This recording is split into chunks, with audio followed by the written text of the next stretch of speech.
Olá, olá, meu nome é Catarina, estamos aqui no Booksteps hoje para falar do Pêndulo de Foucault, de Umberto Eco, um autor muito conhecido, mas este livro é totalmente desconhecido para a maior parte das pessoas, não é? E é uma besta de um livro e, para além de ser um livro denso, é um livro que eu não sei se serve de recomendação. Ao contrário da maior parte dos livros que eu trago aqui, muitas vezes é óbvia a forma como eu digo que recomendo, porque sinto que a maior parte das pessoas conseguirá retirar algo deles, não é? Este é um daqueles que fica já, o disclaimer, fica já aqui o à parte. Não entrem nesta leitura da mesma forma que entram na maioria das leituras. E eu peço-vos então que, se não leram este livro e têm interesse, que me ouçam até ao fim e depois logo decidem por vocês próprios e próprias, porque comigo não correu muito bem no início e foi preciso muita resiliência para eu o terminar. No entanto, posso dizer que não é um desgostar deste livro, é mais um saber que não o compreendi na totalidade, e para o compreender teria de estudar com Umberto Eco durante muitos anos da minha vida. E, portanto, esta é uma opinião de muita humildade, mas também de quem acha fascinante este autor. Eu já li O Nome da Rosa, já li o Baudolino, gostei muito de ambos os livros e deste eu não estava à espera. Desta partida eu não estava à espera. Publicado em 1988, O Pêndulo de Foucault é um romance que aborda temas como os Templários, a Cabala, Rosa Cruzes, física, química, filosofia, artes, seitas, cosmogonia, religião, teorias da conspiração, e uma recomendação é que leiam este livro com o Google à mão, porque esta obra é uma obra enciclopédica, para dizendo pouco. E este título, caso se estejam a perguntar, é atinente ao pêndulo que existe na vida real. Sim, desenhado por Léon Foucault, que demonstra, no fundo, a rotação da Terra. E isto, em termos científicos, é complexo, por isso não me cabe explicar, podem pesquisar. Posso dizer que este livro é uma desconstrução da literatura da conspiração, sendo que, ao mesmo tempo, faz referências plurais às mais diversificadas questões, desde a cultura pop a séculos antes de Cristo. As pessoas que se estejam a perguntar que raio é que tu acabaste de dizer, Templários, Rosa Cruzes, poder oculto, maçonaria, mas afinal o que é que se está a passar? Então é assim, para quem já leu ou conhece a história do Código da Vinci, poderá também estar-se a perguntar, há coisas parecidas? E sim, qual é a parte engraçada no meio disto tudo? É que, como sabem, este livro foi escrito primeiro do que o Código da Vinci do Dan Brown, ok? O Código da Vinci do Dan Brown é um livro disseminado por milhões de pessoas, é um dos livros mais vendidos do mundo, pelo menos no Ocidente, e é porquê? Porque foi uma forma acessível de trazer algumas temáticas que, por exemplo, Umberto Eco traz aqui, mas que certamente não é uma forma acessível de falar dessas temáticas. Eu já li o Código da Vinci e não gostei. Li este livro e gostei muito mais. E porquê? Porque, ao contrário do Código da Vinci, e pelo menos essa é a opinião do Umberto Eco, é que o Código da Vinci o que faz é não perceber a piada privada. Então é assim, Umberto Eco perguntaram-lhe uma vez numa entrevista se ele já tinha lido o Código da Vinci. Ele disse que teve de ler porque as pessoas não conseguiam parar de questioná-lo acerca dessa similitude, não é? Dessas semelhanças entre os dois livros. Umberto Eco leu o Código da Vinci e disse o seguinte: o Dan Brown a ser alguma coisa e o Código da Vinci a ser alguma coisa seriam personagens deste livro. E porquê personagens deste livro? Porque as personagens deste livro perdem-se em teorias do ocultismo, da conspiração, e tornam-se caricaturais. E, a ser alguma coisa, o Código da Vinci ou o Dan Brown são personagens deste livro. Personagens que abrem uma brecha de curiosidade na sua vida acerca de um assunto e depois toda a linha de pensamento descarrila em raciocínios aleatórios, perdidos e eclipsados no meio do obscurantismo, da conspiração. Deixa de ter um raciocínio plausível, deixa de ter uma finalidade para aqueles raciocínios. E certamente que há pessoas a ver-me a perguntar-se o que é que raio então é o obscurantismo, os templários, os rosacruzes, os maçons. São tudo coisas diferentes, coisas que tiveram o seu palco na história em épocas e em contextos diferentes, mas a verdade é que nós vemos o poder oculto como uma das formas de influenciar, por exemplo, os governos de hoje em dia. Então, nós sabemos que a maçonaria, o Opus Dei, sendo coisas totalmente diferentes, atenção, fazem parte desse poder oculto, esse poder que se move nas sombras do sistema político, social e cultural. Agora, há aqui um ênfase não tanto na maçonaria ou no Opus Dei, mas sim nos templários. E o que é isso dos templários? Perguntam-se. Bom, eu também não sabia muito acerca dos templários, certamente não é um assunto que me interesse por aí além, não é? Estão mais que mortos e enterrados, mas é que para as personagens, os templários não estão mortos e enterrados. Estes rapazes, que eu já vou falar deles a seguir, eles acreditam piamente que os templários vão voltar e vão voltar como se fosse o apocalipse dos zombies em forma de templários. Eu estou aqui, lá está, a fazer uma caricatura, porque não esquecer uma coisa, quando Humberto Eco, no fundo, goza ou... de gozar é uma palavra se calhar muito intensa, não é? Ele brinca com o facto do Dan Brown ter vendido milhões de cópias com teorias da conspiração em forma de livro de ficção. Ele diz, a questão é que eu sei, diz Humberto Eco, que eu sei que isto é uma forma errada de ver as coisas, é uma forma errada de ver a vida. Este livro é uma caricatura desses raciocínios e não é um impulsionar desses raciocínios. Como se isso fosse sequer plausível existir. E é por isso que eu achei este livro enorme, esta besta de livro, tão interessante, porque nós iniciamos a obra com uma perspectiva de humildade na medida em que são introduzidos assuntos que nós à partida desconhecemos.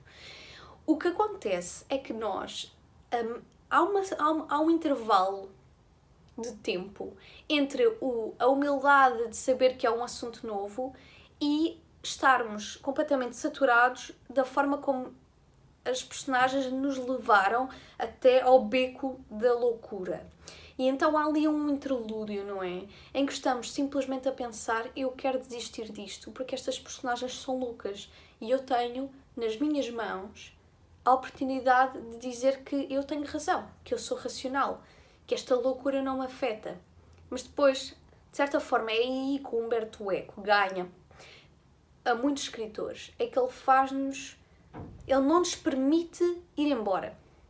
Porque ele mostra no fundo o seguinte, se nós não nos vamos embora, como é que nós vamos lidar na vida real com este tipo de pessoas? E estas são personagens.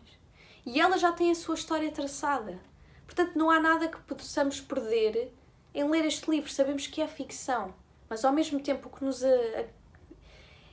que nos deixa mais frustrados é o facto de nós sabemos que é ficção até certo ponto. E há um mesclar entre a ficção e a realidade neste livro que nos deixam assoberbados e inquietos. Esta inquietude funcional da qual vive esta obra. E se calhar convém falarmos um bocadinho só, uma introdução aos Templários. Então, os Templários, a Ordem do Templo, digamos, tem as suas raízes no contexto das Cruzadas. Então, para os cristãos do século XI, Jerusalém era o centro do mundo, a cidade santa que albergava o túmulo de Cristo e a memória dos grandes momentos da sua vida. Inicialmente, os Cavaleiros Templários eram uma pequena tropa de pobres Cavaleiros de Cristo, que viviam religiosamente e na miséria e providenciaram à polícia rodoviária, acompanhando os peregrinos à medida que se aproximavam de Jerusalém. E, long story short, como costumas dizer, então, passando aqui muitas etapas à frente, eles acabam por ser exterminados.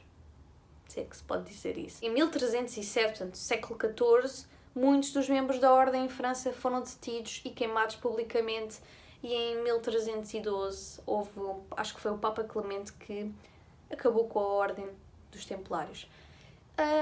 O que acontece neste livro é que há a teoria de que afinal isso não aconteceu na verdade, isso foi só aparato oficial da opinião pública e que na verdade os Templários continuaram e eles vêm, eles estão de volta, eles estão com planos para voltar. Do que é que trata este livro? Nós temos o nosso querido Casaubon, eu vou pronunciar o nome dele assim, sabendo que provavelmente estou a pronunciá-lo terrivelmente mal. Mas este Casaubon, ele está a estudar, ele está a tirar uma dissertação de mestrado, penso que seja de mestrado, sobre os Templários. E ele acaba por conhecer dois rapazes que são detentores de uma editora local que edita obras maioritariamente a ver com este poder oculto. E eles conhecem-se, ele conhece o Diotlevy e o Belbu. E, portanto, estes três rapazes vão criar aqui uma conexão interessantíssima, porque são ambos, os três, obcecados pelo poder oculto e pelas teorias da conspiração. O que os vai unir é a criação de um plano.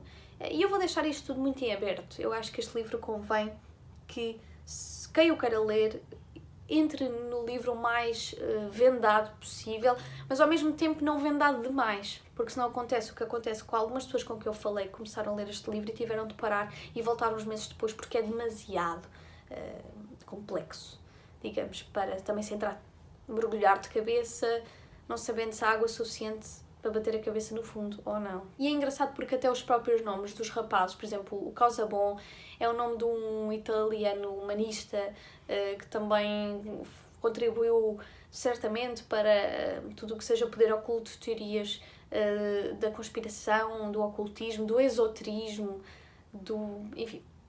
Os nomes têm algum simbolismo aqui no Umberto Eco, não é a primeira vez que isso acontece. O próprio Diotlevy é o nome que se dava às crianças órfãs, era o apelido que se dava às crianças órfãs e, portanto, também tem alguma correspondência com uma ou outra particularidade no livro. E então há, logo desde o início, estes simbolismos relativamente às personagens e que as unem. O que acontece é que, como qualquer grupo onde se inserem grandes personalidades, eles acabam por não ter uma amizade propriamente estável e linear, e daí a parte do livro ser tão interessante porque há viagens a outros países, incluindo a Portugal, e a mais interessante de todas ao Brasil.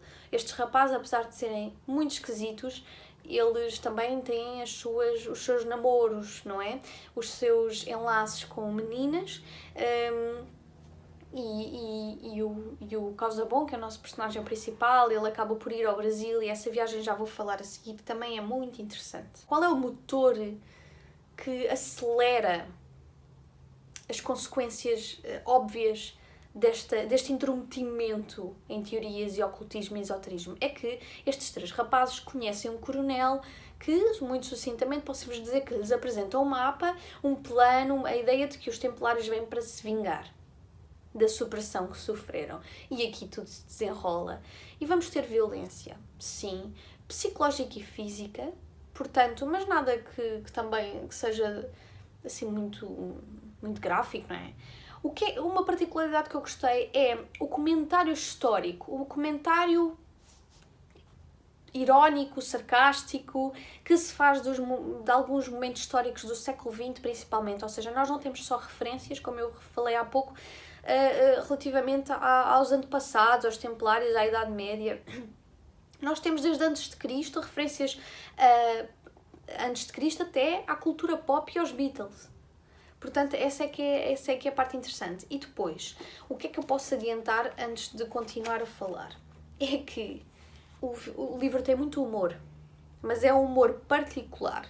Fala muito, por exemplo, do nazismo, do comunismo, sendo que eu noto uma simpatia do Umberto Eco pelo marxismo, especificamente. Ele até faz umas piadas privadas, digamos, com algumas personalidades atinentes ao marxismo e tudo muito bem feito, ou seja, nota-se que foi uma pessoa que estudou e que não é fanática pelo contraditório, só porque sim, for the sake of it, como se costuma dizer. Tem todo o tipo de referências, mas há uma particularidade que tem de ser referida, que é a Sefirot ou a Cabala. Como podem ver, eu vou-vos mostrar agora melhor na tela. Esta Cabala, esta Sefirot, é a forma como se vê a alma humana como um espelho divino. E tem muito a ver com o método disciplina e escola de pensamento esotérico no misticismo judaico. E estou a ver quando diz Keter, Binah, Ezed, todas estas Sefirot, né, estas contagens, são atributos e emanações que representam cada parte do livro. Então nós começamos o livro com a Keter, ou seja, quer dizer coroa em hebraico, e tem a ver com o potencial puro das manifestações que acontecem nas outras dimensões. E isto é muito interessante a forma como o Eckhart organiza o livro, porque ele começa no divino, nesta cabala, na contagem divina, e avança capítulo por capítulo até à contagem terrestre, até à última parte do livro. E isso é interessante, porque é como quem diz o seguinte: eu estou aqui para vos mostrar que o caminho, que a direção onde nós temos para onde nós temos de ir é exatamente a oposta que as personagens levam. Todos os capítulos se iniciam também com uma epígrafe, que não está relacionado propriamente com a cabala, tem todo o tipo de coisas, epígrafes desde papas, até reis, até coisas mundanas. Há um sentido de humor neste livro muito ligado à intelectualidade e a um sentido de humor que tem de ser compreendido com alguma pesquisa e estudo. Portanto, nem todas as piadas, digamos, têm de ser feitas com um dicionário online, porém vamos perder muito nesta leitura se não tivermos à mão e anotarmos cada vez que não percebemos realmente o que é que foi dito. Porque aqui este livro ensina-nos muito acerca da humildade, ou seja, nós podemos optar por inventar, por deixar que a criatividade controle a nossa vida e então nós não percebemos uma coisa e então criamos um significado para ela, entretanto já não é realmente aquela coisa que nós estamos a tentar perceber, mas outra qualquer, ou então podemos mostrar humildade e perceber que há coisas que não têm sequer resposta e que isso é uma realidade do ser humano, e outras que têm resposta e é preciso procurá-la no mundo palpável, real, e não em teorias. E isso é uma das lições que o Humberto Eco nos traz. E lembram-se de eu vos ter dito que há 3 rapazes. Há a nossa personagem principal, que é o Casaubon, que depois se imerge na realidade e no cotidiano das outras 2 personagens, que é o Diotleve e o Belbo, que são então os editores daquela editora que também se ocupa do ocultismo e do esoterismo. Este Belbo é uma personagem que serve de arauto. Ele é quase como uma figura cristalina, iluminada, de divindade, que traz toda uma iluminação nova à vida do Casaubon, porque é ele que o incita a adentrar-se no ocultismo e no esoterismo, porque o Casaubon estudava numa vertente puramente teórica, não é? E nunca lhe passaria pela cabeça aceitar que isso pudesse ser algo palpável, algo que pudesse prosseguir enquanto uma ocupação a tempo inteiro.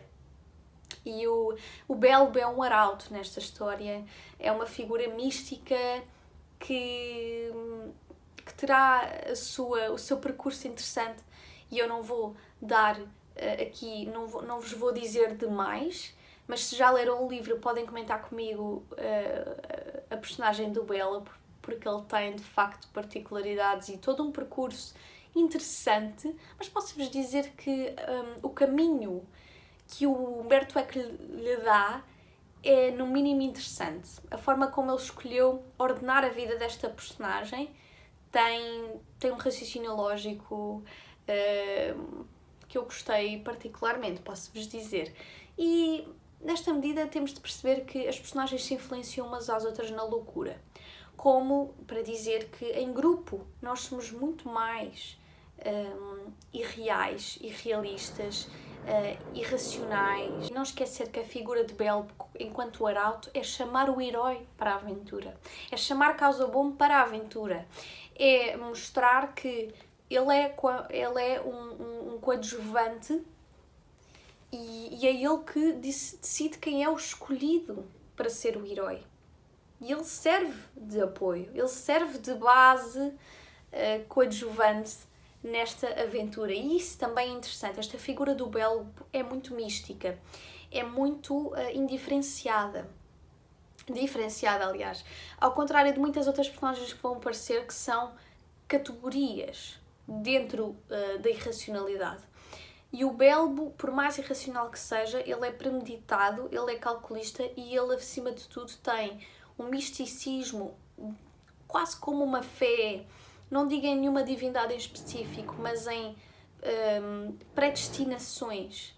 E, portanto, como podem ver, as personagens são muito sui generis. Cada uma delas comporta simbolismos, cargas virais, simbólicas muito interessantes. E o facto de haver estas duas personagens principais, digamos, depois mais o Diotleve, e todos eles ocupam um lugar de destaque e têm as suas histórias desenvolvidas a dado momento no livro, como todos os livros deveriam fazer. Portanto, não há pressa, Humberto Eco não tem pressa em aprofundar o raciocínio e o cotidiano e a vida de cada uma das personagens a seu tempo. E também gostei dessa particularidade. Eu agora acho que merece um destaque específico, porque o Humberto Eco escolheu organizar o seu livro consoante a Cabala, explicar-vos um bocadinho o que é isto da Cabala e o que é aquilo que vocês viram, aquela forma de árvore da vida que vai influenciar a vida das personagens, aquela conotação que se dá a cada parte do livro. E então vamos lá falar um bocadinho da Cabala. A Cabala ou Kabbalah é definida como uma corrente do misticismo judaico, como eu vos disse, que se baseia na ideia da criação do mundo como fenómeno linguístico. E os textos cabalísticos, eles são comentários sobre a Torá, ou seja, a lei que equivale aos 5 primeiros livros do Antigo Testamento, tratada então como uma espécie de alfabeto, com o qual o mundo teria sido construído. O cabalista reescreve a Torá, permutando as suas letras através de técnicas que incluem anagramas, acrósticos e numerologia. E então, desta forma, novos significados do texto sagrado são recriados ad infinito, o que Harold Bloom descreve como uma variante enlouquecida da liberdade de interpretação. A Cabala foi, e aqui é importante dizer, uma heresia medieval. Convém, criando a ponte e a ligação entre a Cabala e as personagens, referenciar outra personagem que não é uma pessoa física, é um computador. Esta personagem, que é um computador, chama-se Abulafia e é homenagem a um dos maiores cabalistas espanhóis de sempre. Este computador ele é programado em BASIC e ele é um instrumento utilizado pelos três amigos para gerar aleatoriedades, conexões, elementos desconexos, para criar conexões entre elementos desconexos, aliás. E este computador, no fundo, ele não substitui a mão humana, porque ele não consegue criar alguma coisa nova, ele só gera, a partir dos dados que são inseridos, aleatoriedades de conexão de dados. Mas é que, se pensarem bem, o facto deste computador estar ao serviço da mão humana, não se sobrepor à mão humana, porque foi criado pela mão humana, que em si já é incompleta, em si já carrega um erro base, que é, tanto este computador como os amigos, eles nunca chegam a um raciocínio que lhes leva a um objetivo final, algo concreto, algo palpável que seja mediador de uma transformação da realidade. O que estes amigos fazem, assim como este computador, é gerar dados aleatórios que criam raciocínios que depois não têm permeabilidade prática. E nessa medida este computador é o espelho das pessoas. E essa também penso que seja uma crítica à forma como nós podemos também ver a tecnologia enquanto aliados ou desaliado, não é, do nosso raciocínio, porque se nós temos como base já um raciocínio errado, um intuito errado por trás do que queremos obter, não será o computador a desconstruir o nosso raciocínio, porque ele foi criado por nós com os nossos dados. E há uma particularidade também acerca do próprio Humberto Eco, o autor, e as suas visões. Ele deu muitas entrevistas, ele escreveu muitos textos, e há um facto interessante a ver com a interpretação de textos, segundo o Humberto Eco. Ele defendia que a crítica literária do século XX exagerou ao priorizar a intenção do leitor sobre o que se chama de intentio operis, ou a intenção do texto. Portanto, de facto, verificou-se que mesmo os seus primeiros escritos sobre a abertura de uma obra de arte pressupunham uma espécie de diálogo entre o autor e o leitor, e na sua opinião isso foi esquecido pelos filósofos pós-estruturalistas. Então, para o autor, há uma diferença entre o uso e a interpretação de uma determinada obra de arte. Isto é interessante porque nós não podemos cair no erro de deixar que raciocínios mirabolantes, porque nós somos seres criativos, seres com múltiplas referências atiradas para cima de nós diariamente, o que torna tudo o que tenha a ver com a interpretação, seja de um filme, de um livro, possa ser desvirtuada pela nossa própria organização quanto à criatividade, porque cada cérebro nosso não é independente do meio, não é independente da forma como a informação chegou até nós. Se eu for ver aquele autor com uma conjectura específica, pessoalista, idealista, a interpretação do texto deixa de ser objetiva, imparcial e passa a ser mais um resultado do meio em que eu me insiro e daí ser pouco astuta, pouco racional. Enfim, deixemos de lado então destes formalismos e vamos, por exemplo, falar de uma coisa neste livro muito interessante, que é a viagem ao Brasil. O Casaubon, ali no início do livro, quando ele começa a absorver as teorias destes dois amigos, ele às tantas sofre um pouco com essa aleatoriedade toda de informação, e ele tem uma namorada na altura, que é a Amparo, e vão ao Brasil. Só que ele no Brasil dá-se um clique que não é a favor dele, atenção, é que ele acaba sempre por conhecer as pessoas erradas, as pessoas que têm os raciocínios mais mirabolantes. Não sei como é que ele consegue esse feito, mas ele no Brasil ele vai se deparar com religiões de cariz, por exemplo, africano, como o Banda e o Candomblé. E esse cruzamento cultural e identitário de religiões diferentes, de culturas diferentes num país longínquo de Itália, não resulta num questionar. Pelo contrário. Porque ele, quando vai para lá, e aqui é que é interessante fazer a ligação que eu acabei de dizer em relação à interpretação do texto, é que ele já vai com uma conjectura e com uma idealização. A partir das pessoas que ele conhece, são aqueles que ele quer conhecer, com base nas ideias que ele quer manter ou que ele quer testar. E, portanto, ele não vai ao Brasil perceber que há uma realidade diferente e perceber que tem de desconstruir os raciocínios cheios de artefactos que ele tem na cabeça, mas ele acaba por ir à procura de mais profundidade nas próprias ideias que ele já adquiriu. E, obviamente, que o que acontece no Brasil é que ele corrobora as pretensões que construiu até lá, como um livre passe para continuar na vida estranha que ele tem, não é? Que eles vivem num mundo à parte, eles vivem inseridos na sociedade, mas parece que eles vivem num país que não tem nada a ver, ou estamos a falar de ficção científica às vezes, porque realmente a cabeça deles funciona muito longe da realidade palpável. E eles procuram sempre manter-se assim. E daí é uma grande crítica que o Humberto Eco faz, é que estas pessoas que aderem ao esoterismo, ao ocultismo, elas não querem sair daí. Esse é que é o problema. E depois arrastam outras para lá. Eu acho que já conseguiram perceber que tudo isto que eu falei até agora é compreensível assim, como eu disse, mas há um nome para tudo isto, que tem a ver com semiose hermética. Estes três amigos, eles criam ligações e significados infinitos para as coisas. Não há nada para eles no mundo que não esteja relacionado com milhares de outras coisas, e tudo tem uma conexão estranha, oculta e quase no submundo, digamos assim. E, portanto, a semiose hermética tem muito a ver com isto. Isto é algo que o Humberto Eco até denominou como a teoria do velame.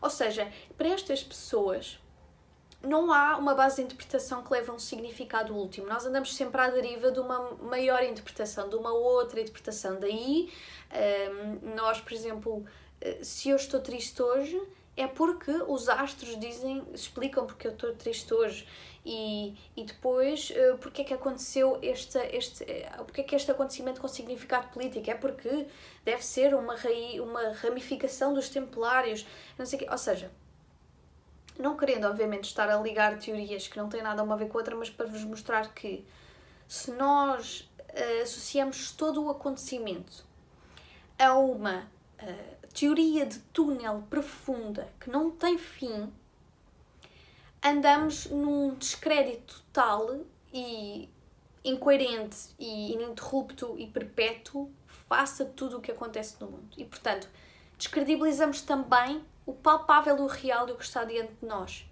E isso dá lugar a que o que acontece de mal no mundo seja neutralizado. Porque parece que há sempre um significado para além desse. Lembram-se, há uns anos, há umas décadas, a história dos Illuminati, que havia uns Illuminati, mas é que os Illuminati não são mais do que grupos económicos, que sabemos bem quem são, que são pessoas com muitos milhões, bilhões, 1.000 milhões, o que quiserem, de euros, que regem, enquanto poder económico, o poder do Estado, o poder das micro e médias empresas. Quer dizer, não são uma figura que existe no sabe-se lá onde, que ninguém sabe quem são e que um dia vão aparecer e vão acabar com o mundo. Isso não existe, nós sabemos quem são. Mas é mais fácil inventar categorias ideais de pessoas que andam a destruir o mundo do que olhar para a realidade e perceber que nós lhes damos o dinheiro, que nós não refutamos o que elas fazem, que nós votamos em quem as deixa lá. Isto tem muito a ver, para mim, na minha opinião, com o comodismo e com o facilitismo em relação à realidade.